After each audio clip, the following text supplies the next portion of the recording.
Oi, gente, eu vou ter que entrar nesse Yahweh, de forma bíblica, teológica, respeitosa, como falam irmãos em Cristo. Mas antes de mais nada, eu quero dizer que esse vídeo vai ser um pouco longo, e se você estiver procurando uma resposta rápida, tá cheio de comentários aí na internet a respeito da música Yahweh, mas nós vamos fazer uma análise de alguns pontos de forma bíblica, doutrinária, respeitosa e séria, como convém a santos. Essa polêmica tomou conta das páginas cristãs brasileiras em torno da música chamada Yahweh. O debate surgiu principalmente pela semelhança percebida entre trechos da canção e ritmos associados às músicas de terreiro, especialmente os chamados pontos de gira. Embora existam outras músicas evangélicas, como esta, aqui, no semelhante, esta em especial gerou forte reação. Desde já, deixo algo claro, eu não estou aqui para defender a música, não conheço os cantores, não sei de onde são. O que me chamou a atenção foi algo mais profundo. Essa polêmica revelou menos um possível sincretismo na canção e muito mais um sincretismo já presente no coração do povo cristão brasileiro. Confesso que ao ouvir a música pela primeira vez, minha reação imediata foi pegar Martin Lloyd-Jones, colocar debaixo do braço e formular uma crítica teológica que, sem dúvida, seria facilmente aplaudida por muitos evangélicos. Mas resolvi parar, respirar e olhar o assunto com mais atenção. Que antes de reagirmos emocionalmente, precisamos pensar biblicamente, historicamente e pastoralmente.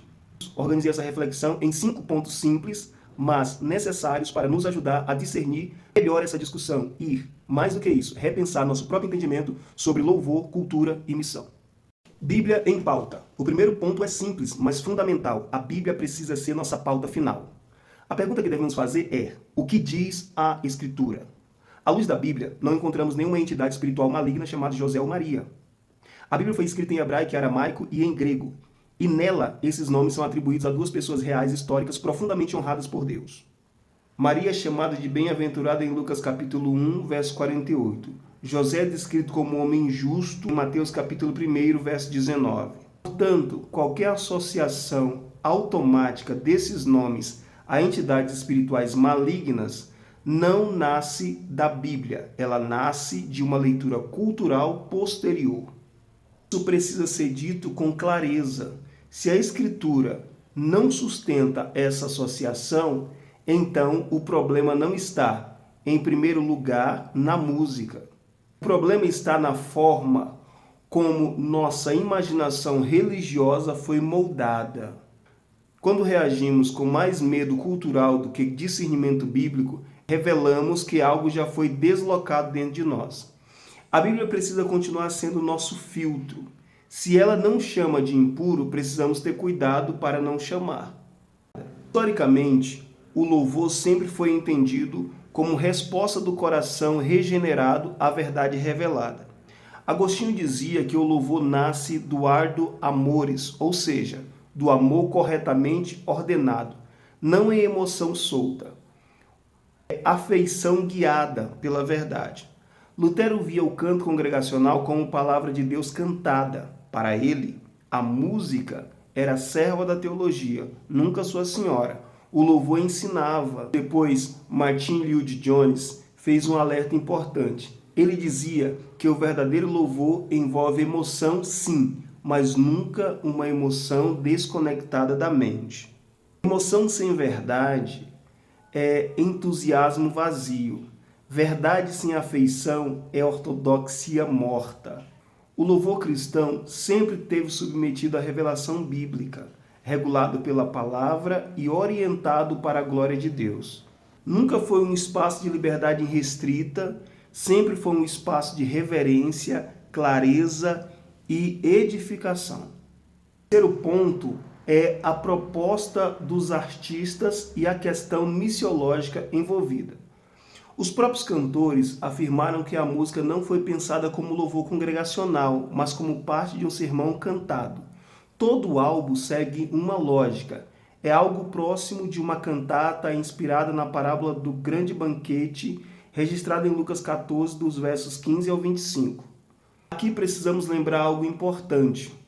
O louvor cristão não possui licença poética irrestrita. O louvor é servo de Cristo e de sua igreja. Se é sermão cantado, deve ser avaliado como sermão. Todo sermão precisa ser julgado pela fidelidade bíblica, pela clareza do evangelho que comunica. Isso nos leva à missão. As religiões de matriz africana conseguiram se comunicar com os povos mais distantes do Brasil, usando os nomes, ritmos e expressões brasileiras? Enquanto isso, grande parte do evangelicalismo brasileiro ainda depende de categorias importadas. A pergunta é inevitável: essas religiões moldaram a cultura ou se adaptaram a ela? Se ao ouvir os nomes José e Maria, um cristão pensa primeiro em entidades malignas e não na história da redenção, o sincretismo não está apenas na música, o sincretismo está nele. Deus fala a todas as nações, tribos, povos e línguas. O quarto e último ponto é a questão cultural. Historicamente, o cristão responde à cultura de três formas: sendo contra a cultura, sendo absorvidor de cultura, sendo remidor. O cristianismo não é colonizador, mas é redentor. Ele não rejeita toda a cultura, nem absorve indiscriminadamente. Ele submete toda a cultura ao senhorio de Cristo. Aqui cabe uma crítica necessária. A expressão saia rodando, por exemplo, carrega um imaginário fortemente associado a práticas que a própria igreja brasileira historicamente rejeitou. Isso gera um ruído estranho e dificulta a sua aplicação no culto ou na formação de uma cultura cristã saudável. Paulo nos alerta em Romanos capítulo 14, no verso 22, bem-aventurado aquele que não se condena naquilo que aprova. Se a música não se apresenta como louvor congregacional, mas como sermão cantado, na parábola de Lucas 14, os pobres, os coxos, os desprezados são chamados para o banquete, mas ninguém chega a essa mesa sem a obra graciosa de Cristo. Esse debate produza mais do que uma polarização, que produza um retorno verdadeiro à adoração em espírito e em verdade, e a uma arte que glorifique a Deus e edifique profundamente a igreja. E não vamos entrar nas expressões que são coloquiais e são costumeiramente citados pela população brasileira. Cosmovisão é a lente com a qual eu observo e vejo o mundo. Que você leia as músicas, as pregações, as canções à luz do Evangelho, à luz da Bíblia, à luz da Palavra de Deus, e não à luz de ideologias, não à luz de gurus, não à luz do calor do momento. Que Deus em Cristo nos abençoe pelo Espírito.